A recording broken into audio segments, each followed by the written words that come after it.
Matt, thanks for talking to us about something which we get asked a lot of questions about, working with a lot of athletes, which is training when you're ill. I thought I'd ask you, as founder of Purple Patch Coaching, you were once known, I don't know whether you still are known, as the recovery coach. So, that's the rumour, yeah. So always taking recovery and, trying to be sensitive to people's bodies into account. And also the thing maybe some people don't know about you is that you had quite a history of kind of overtraining, bit of burnout and illness as a swimmer and a triathlete yourself. So maybe let's start with that and talk a bit about your own experiences and why you're called the recovery coach. Yeah, well, my own experiences were basically derived of, I think I had a certain amount of talent, and I certainly was committed and worked very, very hard. But I think what I missed in my own career, which was really endemic at the time, was all of the elements to sort of make that work effective. And so embracing enough recovery to allow the adaptations to occur, enough calories to support my training. I had coaches that were telling me to get lighter, Yeah. and of course that compromised health. So ultimately I sort of led myself down to working very hard, getting fit, and ultimately fatigued, and it ended my pro career before it even really began in many ways. It's not uncommon in that era, I don't think. For sure. But spinning it onto the kind of more specific around illness, because obviously athletes push themselves pretty hard. We know that when you're in heavy training, it compromises your immune system. And what I'm really curious about is, to start off with, is rules of thumb. Should athletes train when they're ill ever? And what rules of thumb or objective measurements should they look at to guide decisions on whether you should get up and train that day or not? Yeah, well, it's like many things in the world. There's no black or white, and the short answer is yes. Sometimes athletes should train when they have symptoms of sickness or illness. At other times, they absolutely should not. But there is a framework, I think, to guide us at least and to enable us to make smart decisions.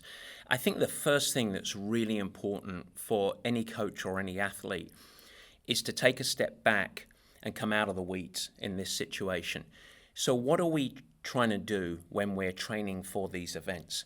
We are applying a very specific stress, which is a training stress, to yield adaptations. Yeah. And I think we need to remember that when we start to have a decision then to say, hang on, now the body is under attack, bacterial, viral, whatever it might be, where there is this colossal additional stress on top of the body, of which the body needs all of the resources to fight and eradicate that. And so by understanding that, we've already got many competing demands that deliver many stresses, and we're placing a specific training stress into it. Now you're ill on top of it. So the only value of training under sickness is if the body can positively adapt to the training stress, and or if the actual movement that you do, notice I said movement there, can help push along and eradicate some of the symptoms in the illness, because when you do actually circulate the blood, sometimes that's a really positive thing. Yeah, exactly. Yeah, because I think we've all had that feeling of, I'm not sure if I go out and do this run or this bike or this swim, whether I'm going to end up digging myself into a deeper hole or whether I'm going to get better from it. So what do you look for as a coach when you're working with an athlete and helping them make that decision? If I'm on your program, I wake up one morning feeling sniffly and a bit sick and that kind of thing, I say, Matt, got a 3-hour ride today, am I going to do it or not? How do you assess that?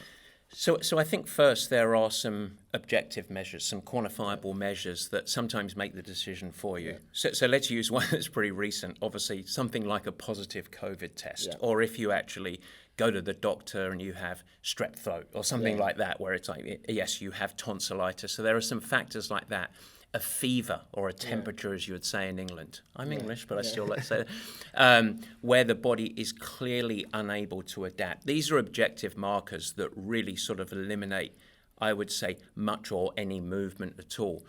Then you have things like HRV. And if people track with their wearable devices becoming more common practice, and you're seeing a really plummeting drop in HRV, that starts the conversation to actually say, okay, is this a good or a bad thing?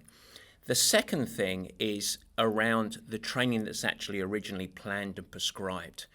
The conversation shifts very, very quickly, and it doesn't matter whether you have the symptoms that are sort of like you said, a little bit sniffly, maybe a tickle in the sore throat, or you've got a fever. 9 times out of 10, the original training program is not going to be suitable. So your example was a 3-hour bike ride with some intervals. Can the body yield the positive adaptations of why you're doing that ride? Most likely not. But what you might do there, and this is where we get to sort of the rule of thumb and the decisions, what we might do is adapt that training program to enable a continuation of exercise to help facilitate recovery. So it's probably not the day, if you've got real symptoms, sniffly, sore throat, whatever it might be, it's probably not the day that you're going to go and do a key workout. But then there's the very simple sort of almost, our mum's told us this and it's still true, there is a barometer where anything above the neck, so if you've got, a little bit of a runny nose, a cold, a tickly throat, you're probably okay to continue on with movement. But I would remove intensity out of it, and I would probably limit duration. Yeah. So that sort of exercise, it can be a positive thing that you can keep the body moving, but it's with a different lens. It's not driving fitness. Instead, it's facilitating blood circulation around the body to help eradicate it. As soon as you start to go below the neckline, so you start to think about having a temperature or a fever, something in the lungs where you can really feel like, okay, this is more bronchial in nature, that's probably the time that we're steering way heavier towards rest, and being proactive in that. We're actually saying, let's try and get in front of this team, because suddenly it's a game now of taking a potential longer-term sickness and trying to shorten it as much as you can to get back to full health so that you can train again. And that's the lens that shifts from not, oh my goodness me, I need to do this training, but instead, how quickly can I get back my body to a place that it can adapt positively? Yeah, and what I wanted to ask you around that point was athletes do get quite stressed. We all get stressed if you're training for something and you've got to take a load of time off because coach has said, I've got a chest infection or whatever. This is going to need at least a few days off. How do you coach people through this, the mental process of not feeling like they're losing too much fitness? Well, the first thing is start with sort of universal language. So at Purple Patch, we have a saying, it takes courage to recover. And that imprints across regular weekly training. But now we bring that back up and say there's a reason that we have that. So something that's almost like a rallying call to say, okay, now that's it. And the key thing is education first, if you're a coach, and in educating yourself if you're an athlete. It comes right back to the start of what we talked about. We train to deliver positive adaptations. So if you stubbornly and probably through a lack of confidence or frustration, you just carry on ramming the training program there, the only outcome that's going to occur is you're going to extend the length of symptoms and extend the time that your body can't fully adapt in the way that you want. And so the rest or the recovery or retreating from the original plan is an investment. So you're coming around it from the other side and saying this is an investment to shorten the term, that there's going to be this distraction, number one, and to get us back to full health as quickly as you can.